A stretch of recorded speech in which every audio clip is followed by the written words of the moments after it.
Welcome. We're looking at Aristotle and especially his ethical theory today, but that will involve us in looking at his view of human nature.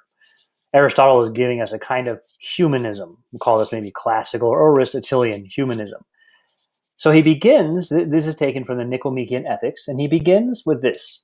Every art and every inquiry, and similarly, every action and pursuit is thought to aim at some good.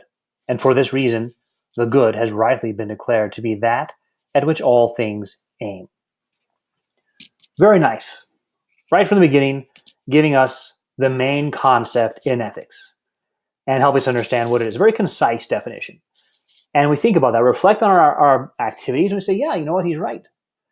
I do act to get things, and some of those things are further means to another thing. So what am I seeking? What is my final end? What is that at which all things aim? For example, I go to college. I take this class in order to get an A or a pass in order to contribute to my degree. And I want to get a degree so I can get a job. And I want to get a job so I can afford a house and a car. And I want a house and a car so I have a place to rest when I'm done working and a car to drive to work. Well, wait, that got circular. I have a car to get to work so I can get money to pay for my car.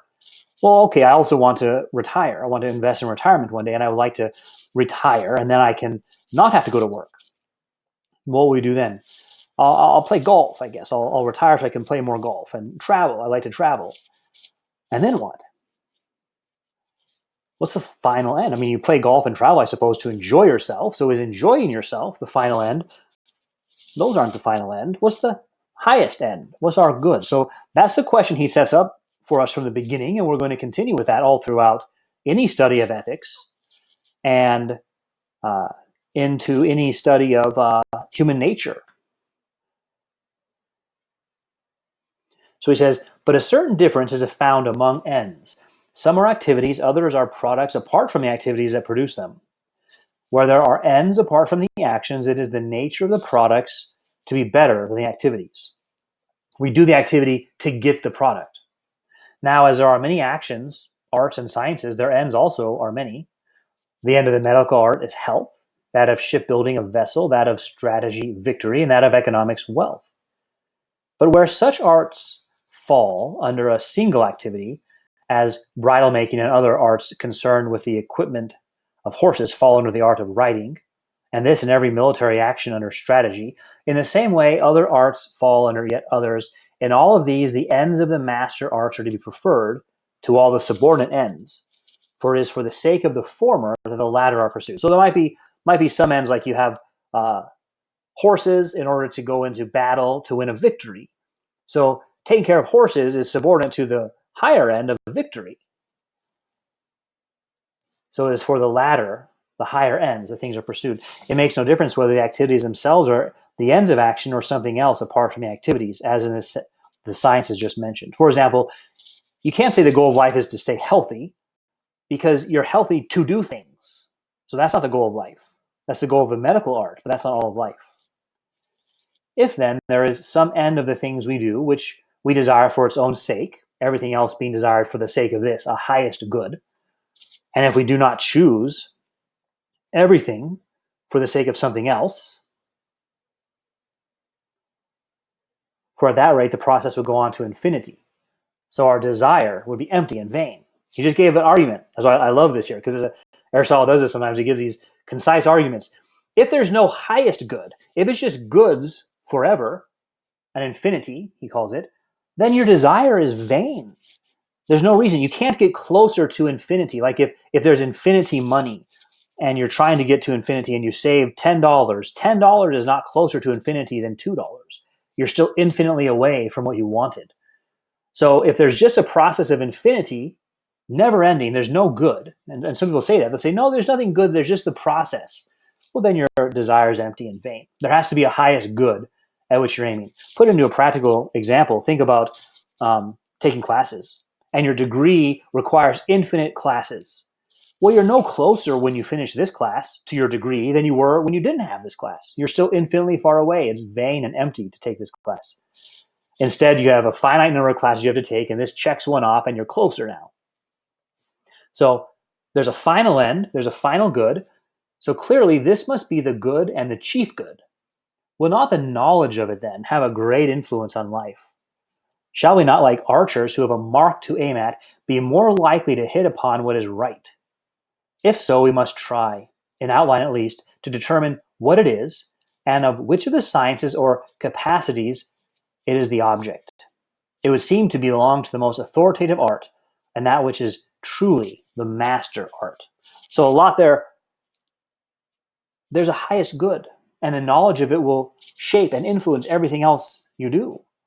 Shouldn't you know what the highest good is? And how long should it take you to find out what the highest good is? Do you have to be old, or should you be able to know by the time you're a teenager, by the time you're able to think, say around 12? You can begin to be questioned and ask questions and respond to questions, and you can know what is good.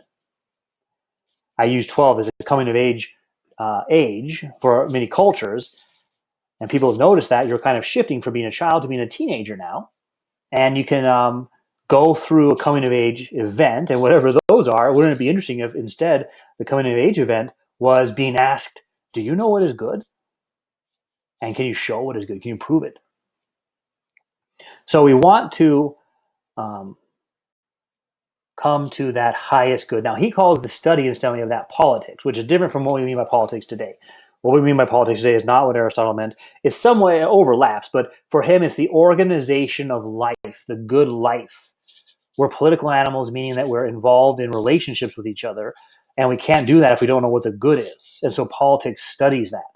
And that'd be great, wouldn't it? When you have presidential debates and elections, if the presidential candidates or the senatorial candidates, the local city chamber city council candidates had to answer the question, what is the good? And can you show it? Now, what is this? He's going to give us some examples here. Aristotle likes clarity. He talks about it a lot. You'll often see that in his discussions. We want to reach clearness. Our discussion will be adequate if it has as much clearness as the subject matter admits of. Or he'll say many times, it is clear that. He says, now each man judges well the things he knows, and of these he is a good judge. And so the man who has been educated in a subject is a good judge of that subject, and the man who has received an all-around education is a good judge in general. Hence, a young man is not a proper hearer of lecturers on political science, for he is inexperienced in the actions that occur in life. This is an interesting discussion about when are you able to be a student, and when are you able to be a teacher? And if you don't know what is good, you're not able to be a teacher, and you shouldn't put yourself in the place to assume you can be a teacher. Let us resume our inquiry and state, in view of the fact that all knowledge and every pursuit aims at some good, what it is that we say political science aims at, and what is the highest of all goods achieved by action. Verbally, there is very general agreement, for both the general run of man and people of superior refinement say that it is happiness, and identifying living well and doing well with being happy. But with regard to what happiness is, they differ, and the many do not give the same account as the wise. For the former think it is some plain and obvious things like pleasure, wealth, or honor. They differ, however, from one another, and often even the same man identifies it with different things, with health when he is ill and with wealth when he is poor, but conscious of their ignorance, they admire those who proclaim some great ideal that is above their comprehension. Now, some thought that apart from these many goods, there is another which is self-subsistent and causes the goodness of all these as well.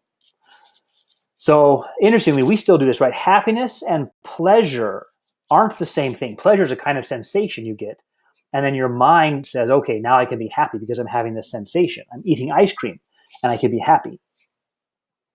But he's pointing out that happiness is not the same as pleasure at all, or the same as wealth. You could be wealthy and very unhappy. So what is happiness? But do notice here, happiness is an effect of something. So we're making this clarification. Happiness is not the thing you're getting, it's the effect of the thing you're getting, the good. So we're going to see how he defines that differently later on. He himself comes to that as well. So he says here, Therefore, if there is an end for all that we do, this will be the good achievable by action. If there are more than one, these will be the goods achievable by action. And he's going to argue that there can only be one good. If there are two things that are equally good, you're frozen in action. That would be a moral dilemma.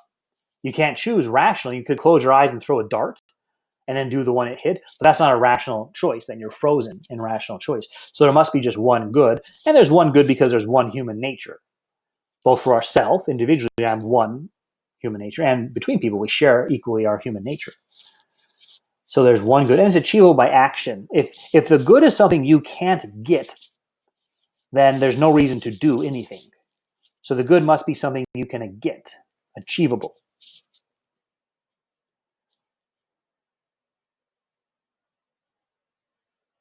He discusses in this paragraph the idea of more than one end. Now, such a thing as happiness, above all else, is held to be, for this we choose always for itself and never for the sake of something else. But honor, pleasure, reason, and every virtue we choose indeed for themselves, for if nothing resulted from it, we should still choose each one of them, but we choose them also for the sake of happiness, judging that by means of them we shall be happy. Happiness, on the other hand, no one chooses for the sake of these, nor in general for the sake of anything else but itself. And not only that, we can add this, which we'll see him develop. You can't even seek happiness directly. That's why it's not the good, it's the effect of possessing what you think is good.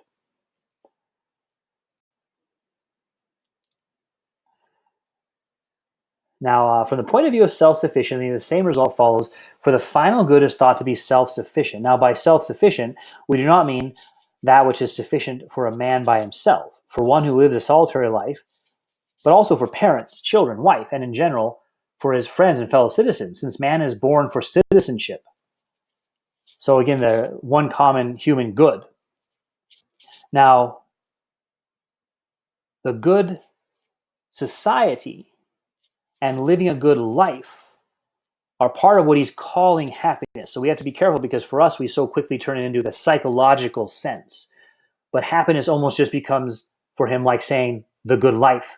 How do you know you had a good life or not? How do you know you live in a good society or not? Well, first you'd have to know what the good is to then judge those things. And it can't simply there. This is where you'll see the problem with the idea of psychological happiness. Aldous Huxley's book, The Brave New World, is about this. Just having a psychologically happy society is not the same as a good society.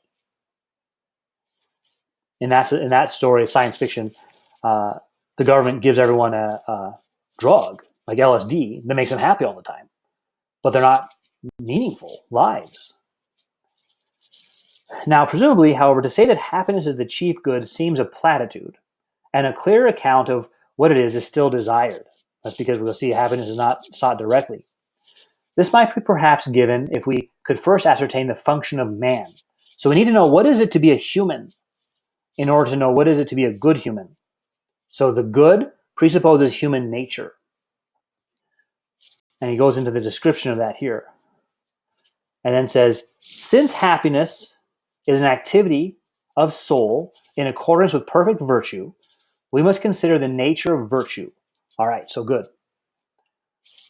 Incidentally, this is a quote we need to above here. But we must add in a complete life. For one swallow does not make a summer, nor does one day, and so too one day or a short time does not make a man blessed and happy. And you can see that here.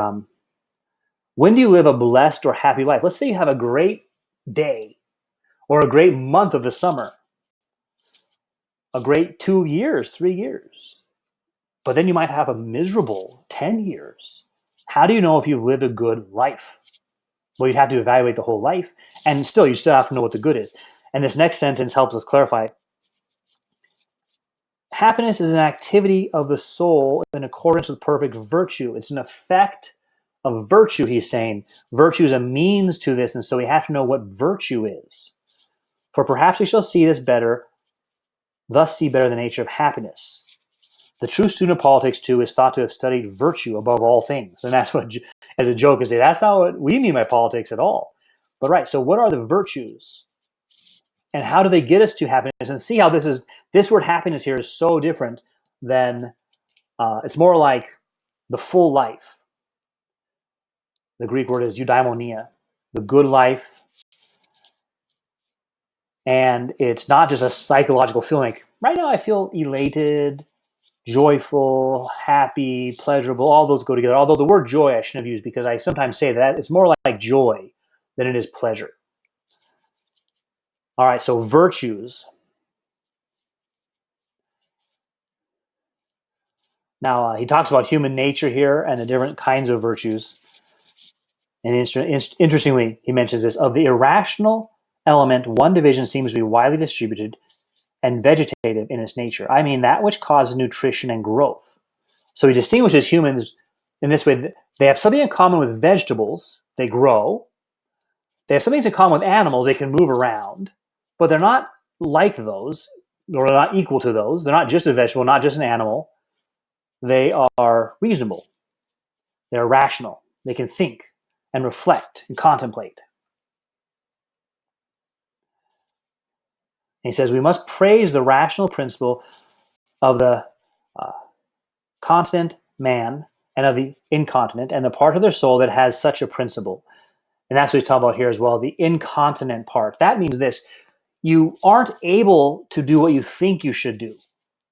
It's also called weakness of the will. And we can think about, why does that happen? Why aren't you able to do what you want to do?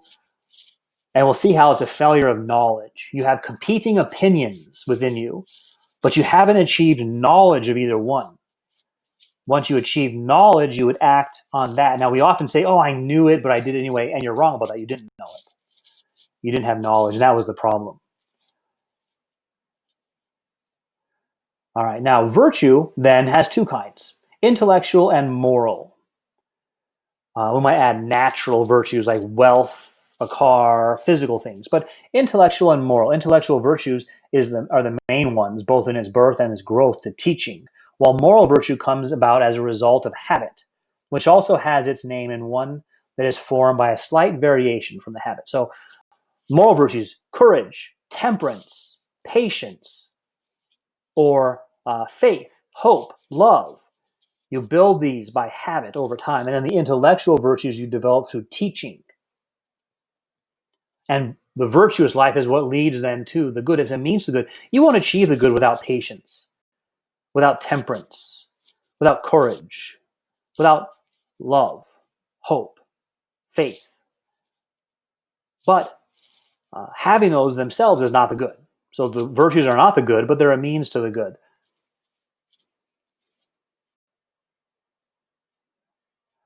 And virtue then is a state of character concerned with choice, lying in a mean, extremes of, he examines their virtues, like, when are you being courageous and when are you being foolhardy, and cowardly are the spectrum. Cowardly is over here, foolhardy is over here, courageous is a mean between them. Because you could act in a way you think you're being brave, but you're being foolhardy. So he evaluates how to tell what a virtue is, where it lies in that spectrum. And then honor and dishonor. The mean is proper pride, and the excess is known as vanity. So excesses, going to excess, is not the same as virtue anymore. Now, this would seem to be in agreement both with what we said before and with the truth. For firstly, the activity is the best, since not only is reason the best thing in us, but the objects of reason are the best of knowable objects. And secondly, it is the most continuous, since we contemplate truth more continuously than we do anything. So he's gotten now to reason. Let me go back one paragraph here. If happiness is activity in accordance with virtue, it is reasonable that it should be in accordance with the highest virtue, and this will be with the best thing in us. Whether it be reason or something else, that is this element, which is thought to be our natural ruler and guide, and to take thought in things noble and divine, whether it be itself also divine or only the most divine element in us, the activity of this is in accordance with the proper virtue will be perfect happiness. That this activity is contemplative, we have already said.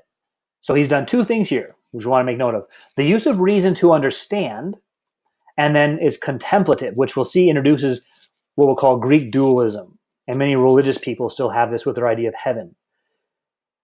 Contemplative means leaving this world of change and thinking about the eternal forms, what Aristotle calls God, the unmoved mover, it's not like God the creator, is doing that in perfect contemplation of itself, not even aware of anything else. And we're to imitate God by contemplating God, not thinking about this world or this life or the things of this life. So the contemplation of God separates us from this world of change. We want to get to that world of the eternal. That's very different than saying we come to know God through what is revealed in God's works of creation and providence. And here's where words matter and where the meaning of words matter. The same word could mean different things. And so they both talk about God and knowing, contemplating God. Yes. But contemplating apart from the works of God or contemplating God without any works, because God in Aristotle is not the creator. So perfect happiness is in contemplation. And this gives rise, for example, to the view that philosophy is done by the wealthy who have leisure time. You can leave the world of work and just do philosophy. And in the medieval world, it gives rise to the idea of monasteries. You leave the troubles of this world, you join a monastery, and you just focus on the eternal things. So this world is downplayed. When we come to Marx, we'll see how Marx is reacting against that. We'll call that otherworldliness. And Marx is saying, no, we need to find meaning in this world. But what he gives is merely this worldliness. So there's a false antinomy. We shouldn't have to pick. All right, so this best of things in us. So two parts to it. The best thing in us, what makes us different, is reason. Otherwise, we're a vegetable or an animal.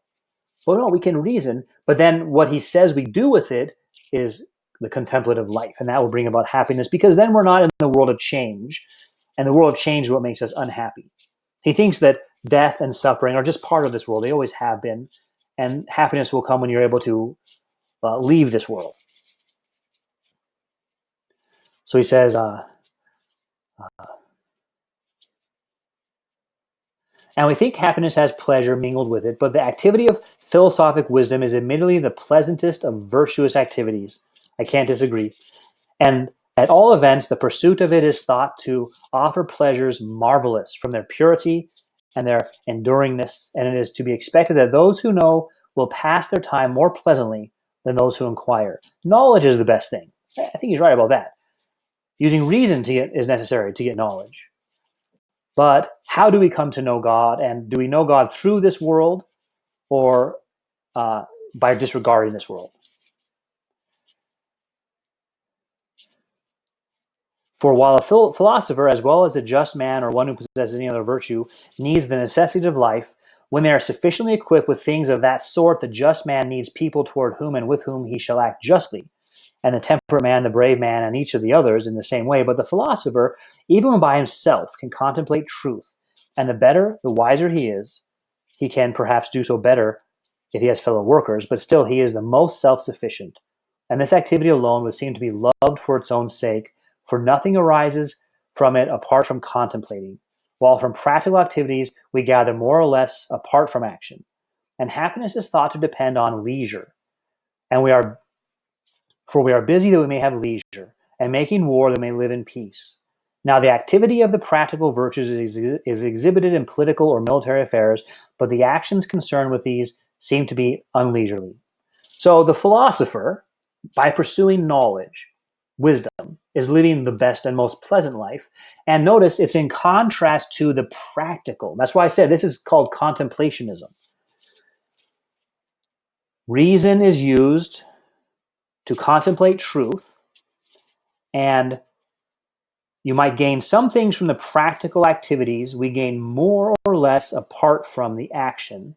So we want ultimately to be at leisure, at rest, to just contemplate the eternal forms, not to have to be in practice. So there's the dislocation, the practical world, and he'll talk that way sometimes. The many and the few. Only the few can do this. The many can't. They're involved in the life of the practical. And so you get that division then.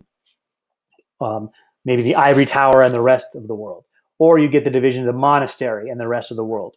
Or the division of the rich, the leisurely, and the rest of the world. Here in Aristotle. And then you must start to wonder what happened to this being one good for all. Well, it's because he separated it from this life, the world of change. Instead of the world of change being a revelation, sometimes called general revelation, the world of change is a hindrance, is what produces suffering. And the happiest life is the life not just of doing philosophy, but of withdrawing from the world, because you could do philosophy by understanding the world and what it reveals about God. But for him, it's the life of contemplation.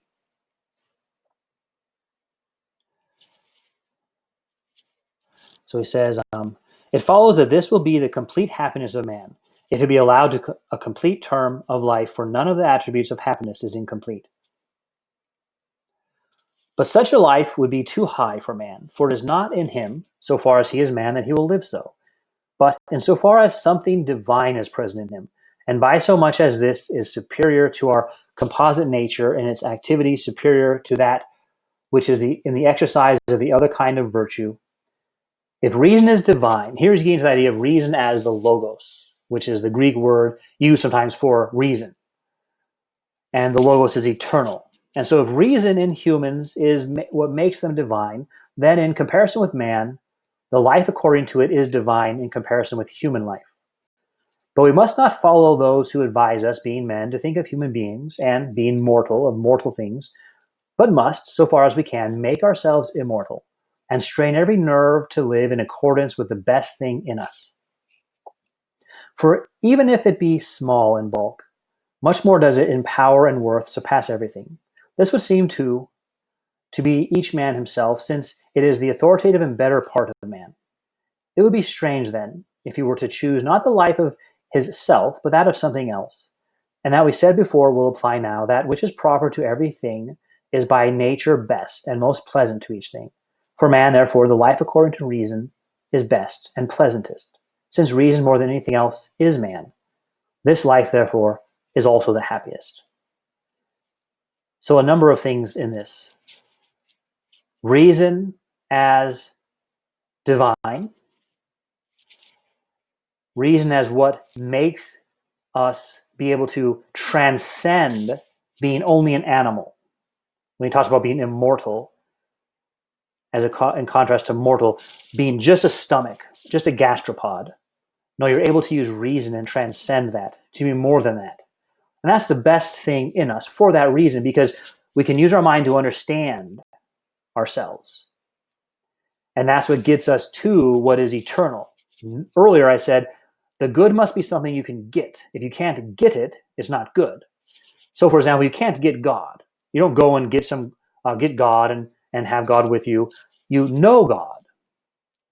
You use reason to know God and to know what is eternal. That's how humans have access to what is eternal. We're changing and temporal and always will be, but we have access to understanding and knowing what is eternal.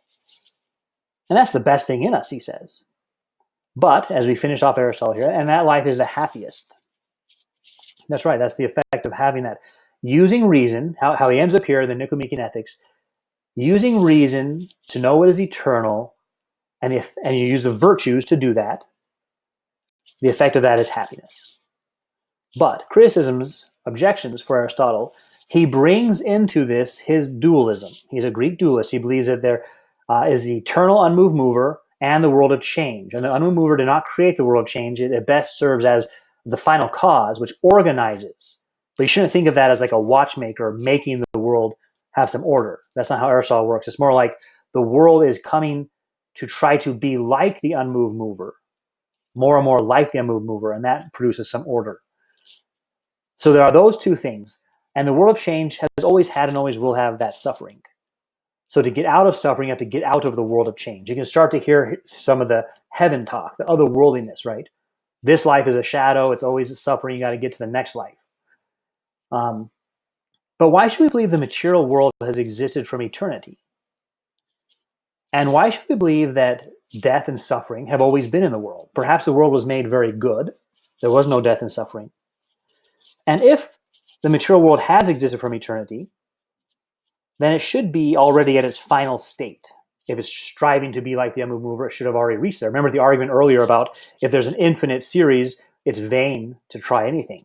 So if you've existed from eternity, then you would already have achieved your final state, or there's no purpose in trying. It's vain and empty to try. So what is eternal? what is it to be a human, and what is the best in a human? And doing that, affirming that as reason and our ability and our need to understand. But has Aristotle given us the right framework for thinking about what is eternal and how we know the eternal? Do we have to leave this world, or does this world reveal what's eternal?